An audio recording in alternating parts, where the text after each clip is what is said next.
Good morning, everybody. I'd like to call the workshop meeting to order. If you're able to stand, please come and recite the Pledge of Allegiance. I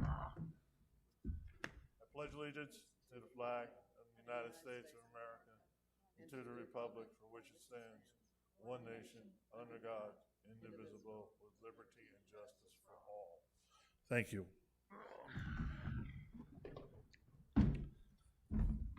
We do have a quorum present. All directors are here. Staff that is here for roll call: Marie from HR, Bill Schwinn, Pete Finelli, Carl Wilhelm, Russ Boston, Todd Patty, Katie O'Grady, Don, and oh my goodness, Johnson, who is running our great equipment, and Martin, who's hiding behind the computer there. Just want to make sure that everybody's accounted for here. Thank you. Okay, next one. Approval of the minutes of January 8th workshop. Are there any additions or corrections to that? Hearing none, we'll put them as president. New business. Katie, you're up first. Thank you. All right, thank you, Mr. President, members of the board. In front of you, you'll see the schedule for the election. We're well into these dates already. The deadline for those that want to register to vote online is March 10th. That means we need to have an email on file by that date for those people who want to receive an email ballot, and that way they don't have to go to the Data Resource Center. I don't want to go into too much detail on all this information. It's all available in the Rec Center News as well as online at suncitywest.com/2021 election. But I did want to point out just some interesting facts. When we first started online voting in 2017, the year prior to that, we had 780 people vote. In 2017, it up to 2,500, so tripling the turnout, which was nice. Still very low compared to our owner member base. By 2019, we're up to 4,100 votes. And of course, last year we didn't have an election. So we're looking to see a much bigger turnout for this year's election. We have about 26,400 owner members and investors who are qualified to vote in this election. Of those 26,000, we have about almost 17,000 emails, which is a really strong email base for our owner members. So that's nice to see they've all put those on file. We do have some bad emails. We did a verification of them, and we're going to be calling before the deadline to make sure those folks can update their email address. Just a heads up, anyone that has a Cox email address, there are problems with Cox. They don't support their email as much anymore. We get a lot of bounce backs on Cox addresses, so we encourage those folks to get a Gmail account or Yahoo or something else. And then lastly, we've got about 9,500 people that don't have an email on file, so they are going to be able to vote down in the Data Resource Center on Election Day, which is March 29th. So I'll be happy to answer any questions. Directors, any questions for Katie on this? Sharon? No? Okay, no questions on this. Katie, just a comment on this one. Do we have availability for someone who may be housebound who would want to vote in this and that? Yeah, absolutely. They need to call Karen by March 19th, and her phone number is 623-544-6115. We did introduce a video just Wednesday with the election chair, Jim Sloan, explaining this process, so check that out on YouTube. And then as a reminder, we will have a little bit different candidates forum this year. It will be recorded and broadcast live, and then people will be able to watch it again on YouTube and see all their questions answered. So if they have a question for the candidates, they need to get those into Jim Sloan, since we won't be able to have a live audience due to COVID. Thank you, Katie. Any other questions or comments for Katie? Hearing none, we'll move on. Special committees, Sue? The last time that our governing board met, we identified a new special committee that would work on some things related to long-range planning, and we've come up with the name Space Solutions because we have a short time frame between now and the end of our fiscal year, and so we condensed that and are only going to take one piece of what might be long-range planning to attack at this point. So you can see that the goals are listed, and pretty precise and concrete.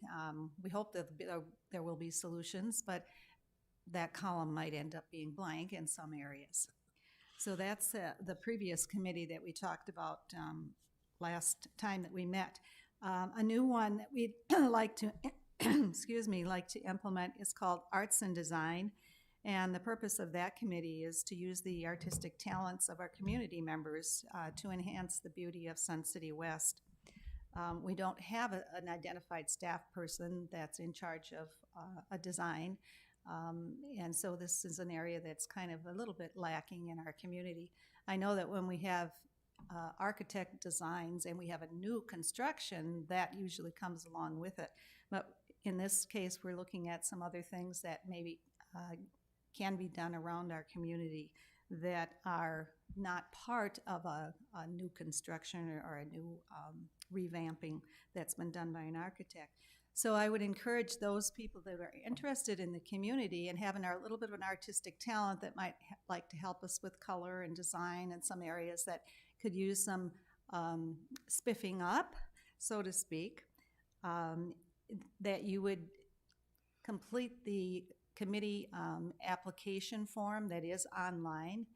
And in that, there's a spot for you to put notes in, and I guess I would address it to indicate that you're very interested in the arts and design subcommittee that will be doing some work in the next couple of months.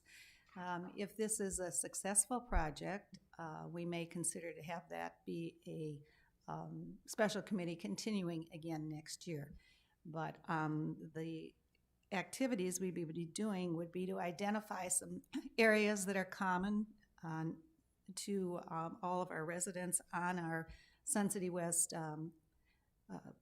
properties, and then try to identify maybe some club activities or clubs that might have art to share, and maybe just do some things with choosing colors and decorations that might spiff things up. And another concept that we might approach is to have some community art projects. I know that a number of years ago, the weavers did some projects and then they hung the products in the courtyard at Kuntz. So that's an example of a small community art project that we worked on. But that concept could be expanded. So these are things that would kind of come and go, and you might have a display of things for a period of time, and not as a permanent kind of collection. Other things might be permanent, like the sculptures that were just put up from the Metal Club. So I would encourage residents that have kind of an artsy feel to join us, and we'll try to work probably twice a month in the next couple of months and see how far we can get. Thank you, Sue. And I guess we need approval from the board. Yeah, what we should have. I'll do is any discussion about this? Jim, go right ahead. Microphone, please. Maybe leave it off. You don't want to hear me. A little explanation on how this is supposed to work. Let's assume that we're going to build what X, and this committee decides that they'd want pink instead of purple for a color. Where does it go from there? Does this committee get to pink? No. Are you talking about a new construction? I'm talking about the committee's recommendations. Okay. The committee, as a board committee, they only give recommendations to the board. So every time? So it's just like every other committee that we have. They don't make the final decision. They present a recommendation. Okay. And I would hope that this committee is rather large. I would say, 10 people at least, so that you get people with different ideas. Jim, if I'm going to, Russ, I'm going to just a yes or no. Every one of our recreation centers have a color palette currently that kind of keeps everything blended together. So we're not looking for, the bright electric purple to be put on a light fixture or anything like that. There's kind of parameters that are set with that, if that's correct? Yes, all facilities have base color choices already made, but I don't know that that's where they're heading with this idea. No, that's really not where we're heading. No. We're looking at some spaces. Let's take as an example the Beardsley Pool area. I know that there were a number of comments made by Properties Committee, I don't know if it was this year or maybe it was last year, that the color, there was no color. And so, is that still true, Roberta? Yeah, I think that's Okay. every year. Okay, so, and if there are like 4 panels or something on that, on the one wall, possibly there's an artistic graphic of some sea animals that we might want to have. Or maybe we want each of those panels a different color, something to enhance it. And we're looking more at that kind of thing, or maybe having a display of, this is a personal favorite of mine, having a display of some of the beautiful quilts that the Patchers have made, and having a rotating display of them in the lecture hall on the panels that are located there. So it's more of those kinds of things that we're thinking of. However, if there was a club that came to this group and said, oh, we'd like to have something to spiff up our club, well, maybe that group of people could assist them. But it's not really choosing colors. Okay, thank you. Any other discussion on this? I want to keep going. It makes me nervous anytime that we have a subcommittee. I've seen historical commission, historical societies, so forth, and they get so powerful, nobody can do anything without whatever. And it scares me that this may turn into that. You just made an example that I would like to pursue. So the committee decides they want to put up a banner someplace. So that goes to the governing board? Well, first of all, we would have 2 advisors from the staff. And one I would hope would be Russ, because he's the one that tells us whether or not it's a safe place to put a piece of sculpture, or whether or not it's a wall that can be changed, or with the mechanics of having to do something. And I don't know who the other person might be, but hopefully we would have some guidance that goes along with that. And I just see it as a special committee, which means it has to be approved to continue each year. And so if what you're fearful of begins to happen, I guess the special committee just doesn't get continuing for the next year.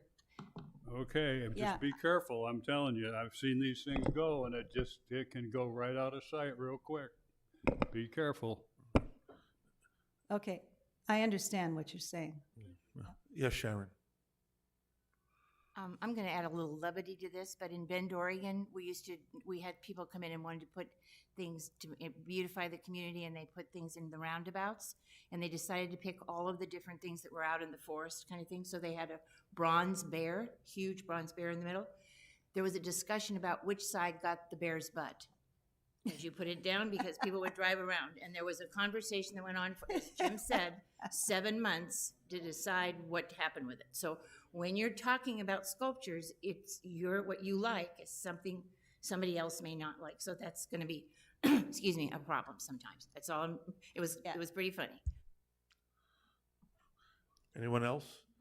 If there is consensus to move forward for approval at the regular governing board meeting, that's what we would do. That's when it be instituted. Any objection to moving this forward to that for up or down? Well, Jim, all I'm asking for is to put it on the agenda for the.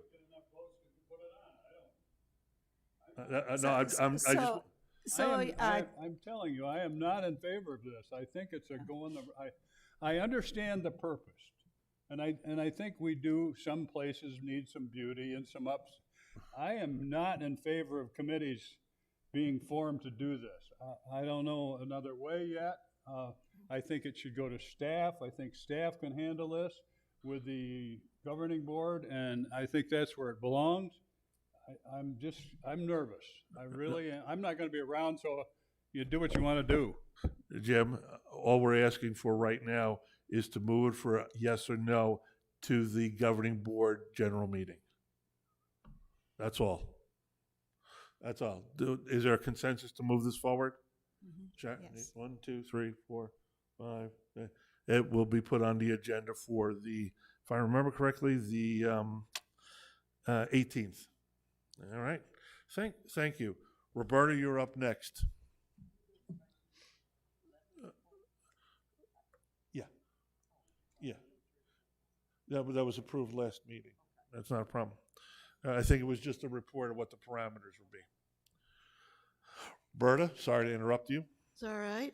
All right, the Properties Committee met yesterday, and they approved the following motion to delay recommending this project, the pickleball project, to the governing board until the master plan has been developed. Okay, thank you, Roberta. I guess that was just the information for us that went on at properties yesterday. Thank you. Any other comments or questions about that? Hearing none. Yes, Ann. Just throw something at me because I don't look that way. The properties has done that. What is the next move then with the properties recommendation? The property recommendation has come to us saying that they want to delay this until forward. The next one it goes to is charter clubs. No, the new CR13 has not. That's what your committee recommended to them for. Charter clubs will meet, if I remember correctly, Madam Secretary, on the 9th, is it? Yes. On the 9th, and they will make a recommendation presented on whether they agree with the, my goodness, I can't think of the words right now, of the use of the facility as far as dollars go with that. And then, Ann, it would come to you on the 16th for the dollars that would be allocated for this into the current budget cycle. Okay, thank Okay. you. I just wanted to get a timeline of how this was. The timeline sometimes is like the wheel of fortune. It moves around quite rapidly. But thank you. Roberta, you're done with that? Okay, the next item up for us is anything of the 50K capital budget review. Carl is not going to go through the presentation. The presentation's been out there for a month already. If you haven't viewed it, get on YouTube and view it. Any more comments or questions about this for Carl? And I'll just go around. Sharon, anything? I still have a couple questions about golf carts, just in general, of why we're not looking at golf carts of electric type. I've heard that we don't have electricity, but they take a regular plug now. And moving forward, if we're going to move forward with what's happening, Ford just announced that they're going to have nothing but electric cars and do zero carbon by 2035. So all of the different car manufacturers are doing this. I'm assuming that golf cart manufacturers are going to follow. So why aren't we looking at moving this to a different level by starting small and seeing how they work out? That is, I think you asked that to Pat last time. Right, and he just said that it costs too much money, but when doing some research on it, they have 4 to 6 years now, and 6 is more like what they have. The batteries are lithium. They're not the same as they were before. So I'm wondering why we're not at least researching it a little more to find out why we can't look at that piece. If I remember correctly from Pat, and I'm sure Russell jump in on this, it's not that there is not that there is not electricity in the sheds that we store them in. I don't think there is enough to power the chargers coming into the sheds, if I'm correct on that one. And if not, I will sit down. I will sit agilely correct it. Russ, go right ahead. So what Pat's response to you was a multitude of things, one of which some of the cart barns do not have any power to them. And then the other case was he cannot get the rounds that he can get out of a gas cart at this time. He has looked into it. He's going to continue to look into it in the future, But as for right now, this current budget, he's scheduled to get gas cars for that reason, because he can get 2 full rounds out of a cart versus 1 out of an electric cart. Even the ones that are now going 90 miles. Golf carts go 90 miles? I Yeah. don't think so. Okay. Yes, they do if you start researching. Well, They are new ones. They are out now. That's why I'm asking. I don't want to argue. I'm just I'm just reiterating what Pat reported. All right. Obviously, anything else, Sharon? Yeah. Roberta? Ian? Sue? Yes. I'm questioning the Beardsley Aquatics Library, lobby enclosure. I think I brought this up last time as well. I was trying to understand whether or not that was a important renovation. And from Carl, as I went over there again yesterday to take a look at it, can you tell me about how much of that $160,000 is going because we're enclosing it, as opposed to just fixing it up with some decent furniture and make it more cozy? I am assuming that most of the cost is because you've got electricity that you have to put in there and heating and cooling and all that kind of stuff, but I don't know that for sure. So that's kind of my question. It's a very good question. So the request was to enclose, not to beautify. The factor of 160,000 is a safe budget number based on preliminary architectural planning. The space is being asked to be conditioned, air conditioned, and a space that's equal in comfort and lounging for like people to wait for a vehicle as R.H. Johnson is, as the Aquatic Center at Palm Ridge. So it's just a replication of what exists in our other locations, and that's as simple as it gets. I mean, drywalled walls with a nice setting, drop ceiling, air-conditioned space, monitors booth stays just as it is with the exception that the door gets removed for structural reasons.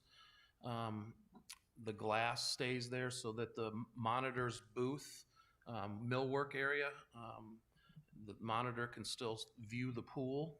Mm-hmm. So, Okay, so if we were to just beautify instead of enclosing, the request from David Bennett and staff there is not for it's not for the purpose of beautification. I mean, it's well maintained now. It's to create a space of comfort and usability for, like, if you had let's just say a trainer on site and they wanted to have a small little brief meeting with 3 or 4 clients in the lobby, as opposed to taking up people's fitness time in the fitness center. You know, you'd be interrupting their services and use.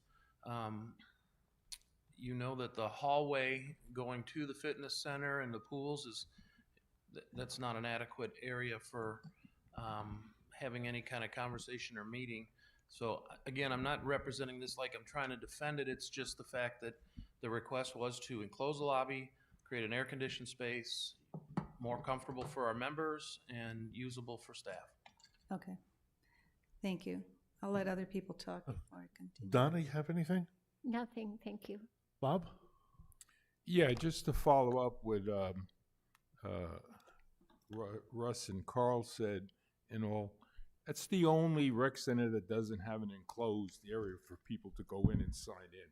I always thought that was a little ridiculous, why we only had one that doesn't. Why? I think it needs to be done to make it standard throughout our community, so whoever uses whatever one. So I think that's a good project right there. My only question was, on the archways, is those going to stay as glass, or is that going to be all filled in? Carl? The archways architecturally are being looked at right now as filling them in a little bit so that square or rectangular windows can be put in there, not necessarily arched windows, but definitely a glass enclosure, and the same for the door. So slight modifications to the arches. If the costing for custom arched windows like we have at R.H. Johnson fits within that budget, then we would try to meet that goal. Okay, good, thank you. Jim?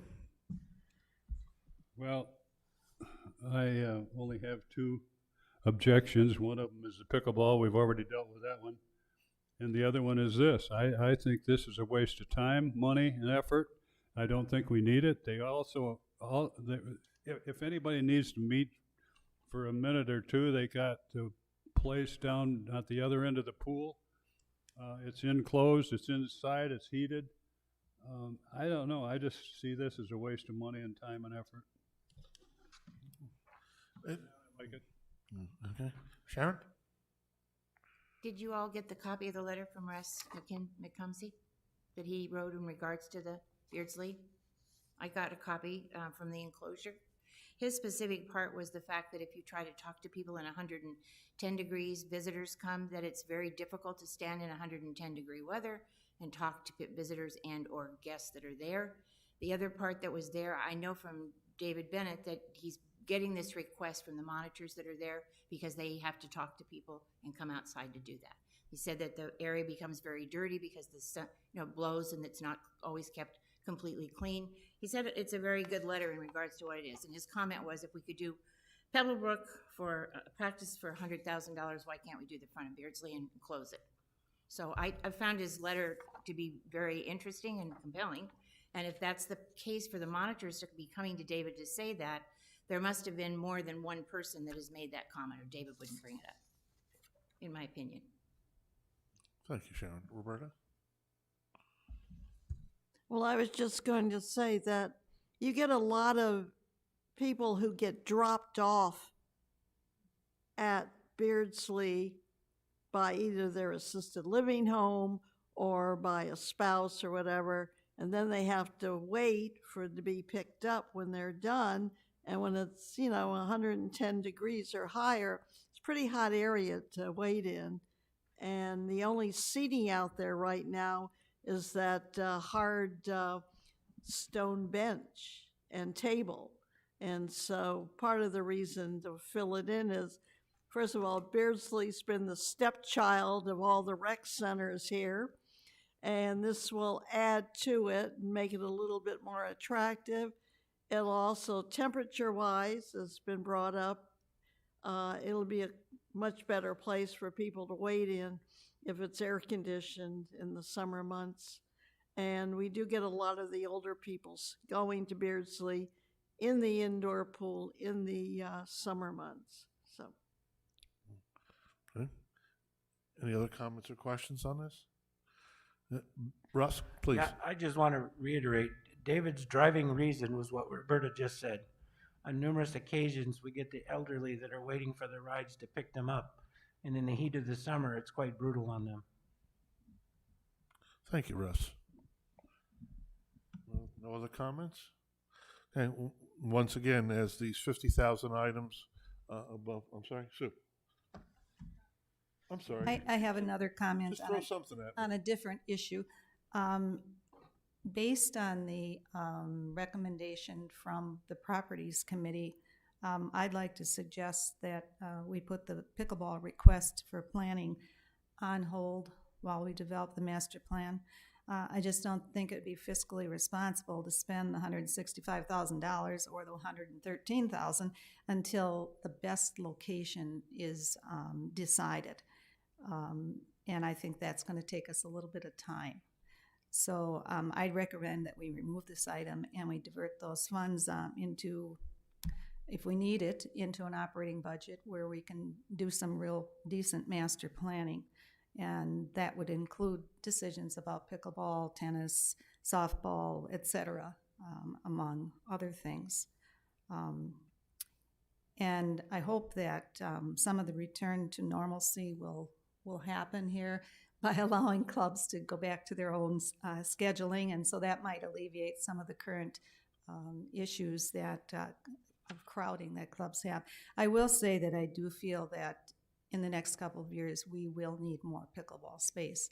I'm not convinced that we're going to need 18 more courts.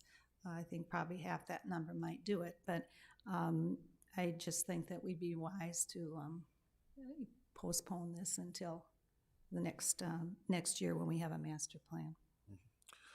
Thank you, Sue. One of the things is to directors, and just remember each one of these 50,000 items we can vote on and say yay or nay to when it comes down to our budget approval. So just get it out there. This also has to be vetted through our regular public forums also that are going to be out there in the next month or so. So that's just anyway. Any other questions about the 50K for Carl? Go ahead, Sue. Another comment, I'd like to agree with Sharon in terms of continuing to look at the possibility of the electric carts. So hopefully that will continue to happen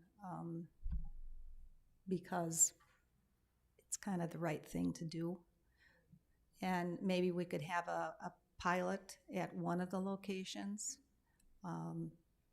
So I'm hoping that, yes, Pat continues to pursue the details and finding one that might be successful in the near future. Thank you. Any other comments or questions on that, about the 50K? Hearing none. Pete, your excitement is up, but again, this is our fiscal plan. This is just going to be our, once again, Q&A, not do you present anything on it. And I'll just start. Ian, I'm going to start with you first on the budget, 5-year budget and 5-year plan that's here. Any comments or questions? Well, the Budget and Finance Committee saw this a couple of weeks ago. Of course, it's been longer than that, actually. But we saw the first version of it. This has been amended a little bit, but we were very, very pleased with what we saw. I want to compliment the staff, especially Pete and Tim and the accounting staff, and also Bill for a lot of the suggestions he had in there for how we move forward. And so we were very pleased with it. We had a lot of questions for him. Didn't go without a lot of questions, but we approved it. We approved what had been presented. Thank you, Ian. Thank you. Roberta? Sharon? Jim? Well, I would just like to say that, I would like to echo Ann, that the Budget and Finance Committee did a thorough research of this, and they came up with findings of approval, and I certainly support what they've come up with. Oh, thank you, Jim. Bob? Donna? Nothing. Sue? I know that there were some revisions made from the original plan. Were there any significant ones that you should highlight for us? Otherwise, I'd have to go over item by item on every page, and I'm getting, Thank you. It's just on, yeah. 3 changes, nothing to the capital budget that remained intact. 3 identifiers. One was the one that I think George or Ann brought up a second ago, was as we heard from properties, the discussion was to incorporate dollars, more significant dollars for the master planning. Those were not of any materiality in the original budget. So $150,000 was the decided amount, and it resides on the professional services line. The second one was a review of our health insurance. What we found was that the 10% increase that took effect 2.5 months ago on January 1st was not in our baseline. And so we found that we were about $100,000 underfunded on the health insurance, still kept with the same 7% on January 1st of 2022. But that was the extent of that. And lastly, it's something you guys might be seeing in short order, our property casualty insurance. You'll be hearing a little bit about it, but there's a lot of insurers that are dropping out. Our remaining insurer, Philadelphia, is currently proposing a 20+% increase to our existing premiums, and most likely that's going to be sustained.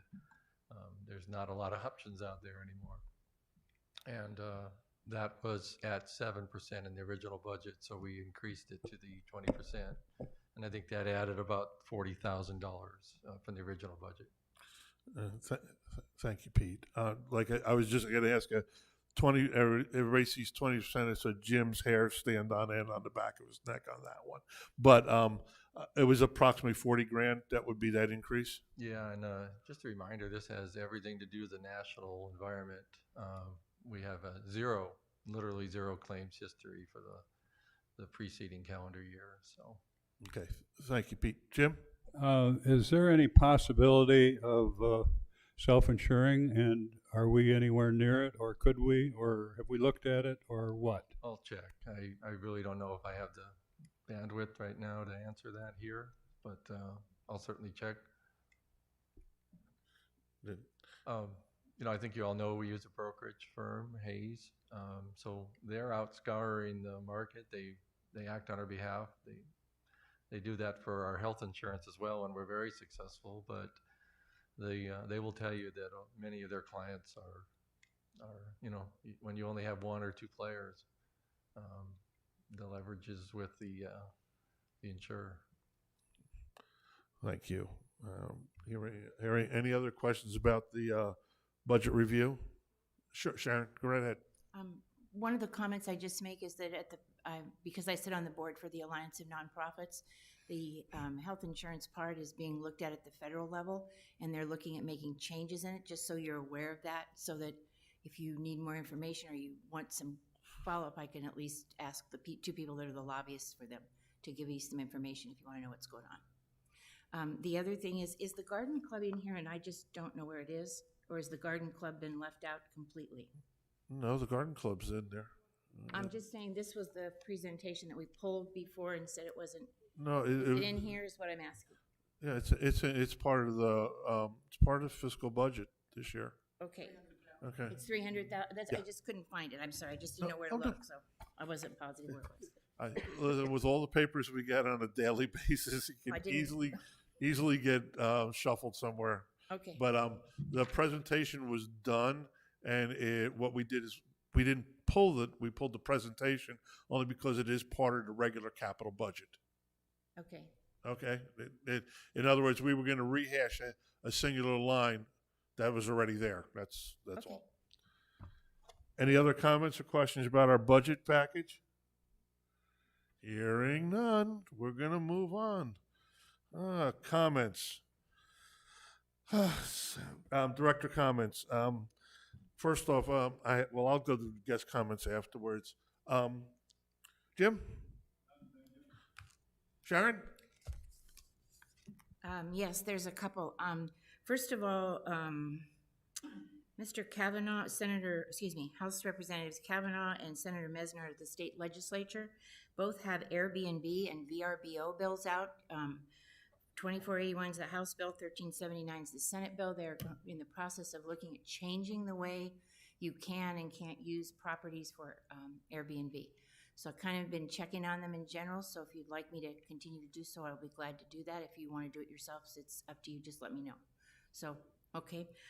There's a whole bunch of articles in the newspaper today as well, just as the Independent has a full page about them and what they're trying to do. Because there's a bed tax, and it's not being paid in a lot of cases. In cities and counties, we have to monitor what it is. So it's something coming up for here. If we have to do policy changes on it, it'll be based on whatever the state legislature sets up. Also, House Bill 2367 is about the liquor. I brought the bill with me because Representative Payne issued this bill specifically for Sun City. Their Wisconsin club could not get a liquor permit in regards to having their Oktoberfest. So he very nicely wrote an amendment to HB 2367. It's like half a page, but it basically says that the group holding the event is a nonprofit. It proceeds of the event or for charitable reasons. The event will be held at a physical location. The event has not been previously cited for any violation. That's written in now because before anybody that's under if I have this correct, 501c4, and they're a 501c3, they can't just go get their own liquor license. They changed the rules. And the reason nobody knew about it was because nobody went out and applied for events last year. So they didn't have any of this looked at. And all of a sudden, they're coming up now. So if we have clubs that are trying to do this, if this is going through, it's passed the House and the Senate both, it looks like it's going to go through and be signed. So just as an FYI, it may change the way our clubs here also now get their liquor I licenses. think our director, our social director, Casey, is well in touch with our, Well, they not just only our changed. liquor, but our liquor lawyer.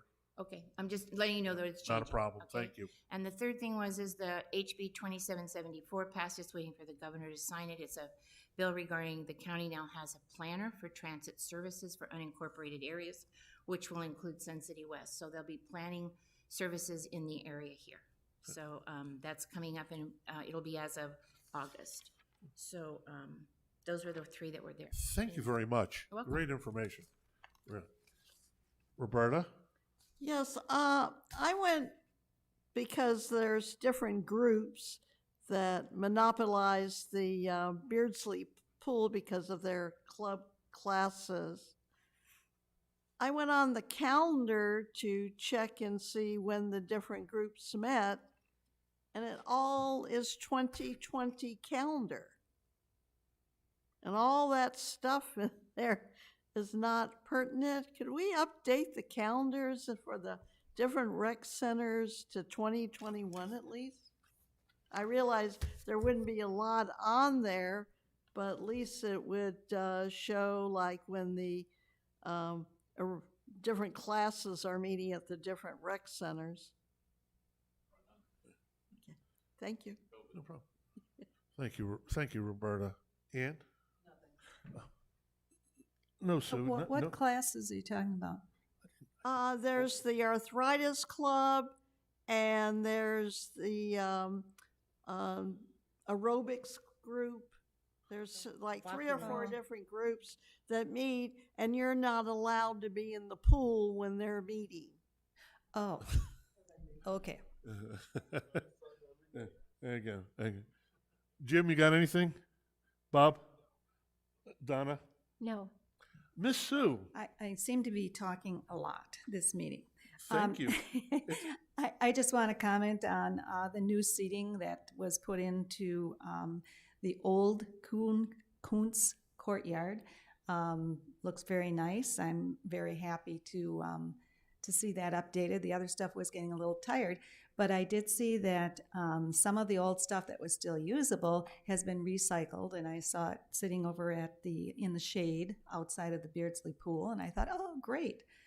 That's a nice place. So I want to comment, just congratulate the staff on their choice of seating and on the recycling of some of the usable stuff. Thank you. Awesome. I'll get to my comments after I deal with remote guest comments. We had 2. Both of them are directed for tennis. Want to know why they're not involved, about what's going on at Kuntz and everything else. One is from Mike Costanza. Mike has met with me. Mike has met with Bill. Mike has met with Russ. And Mike, we have your letter in hand, and I will tell you what, please direct this towards staff. This is not a governing board decision. Appreciate it. We also have another one from Bruce Dugan about the same issue. This is directed towards staff. It's not up to us to open, fix, or close and give a time frame of facilities. That's what the staff does here. I would say I don't want to burden Bill Schwinn, but you can contact Bill or Russ, who would be involved with that, because they have enough on there. Comment that I have to just say, one of the best thing that is here is our staff and the board of directors that are here. These guys and ladies work diligently when we're not on the camera, we're not on YouTube, and they provide information and good decision making that goes on there. As a personal note, it will be very difficult to sit in the back seat and listen as opposed to being involved with this. And I just wanted to thank each and every one of the people that are out there that do this. but I'm going to single out 3 people from staff. First, Katie, who does an immense job with all our YouTube and all our publications that are out there. Second, Kathy Peterson, who, if you ever are in the office, know that realistically, Bill thinks he's the general manager, but we know who really runs the place, right, Bill? And third, Karen, who is our executive assistant. She keeps us on the straight and narrow with agendas, minutes, and everything else that's posted, and keeps us very much in line with the open meeting laws and things that are in Arizona. And I wanted to publicly just say thank you to each one of those 3, because not that anybody else on staff doesn't do a great job, but these are people who a lot of times do a lot of work and get very little recognition. I want to take that time for that. With that, there are no more other outside guest comments. I'm going to adjourn the workshop at this time. Our next workshop is April 9th. Our next governing board meeting is March 18th. I will adjourn this session. Directors, in 10 minutes, we will be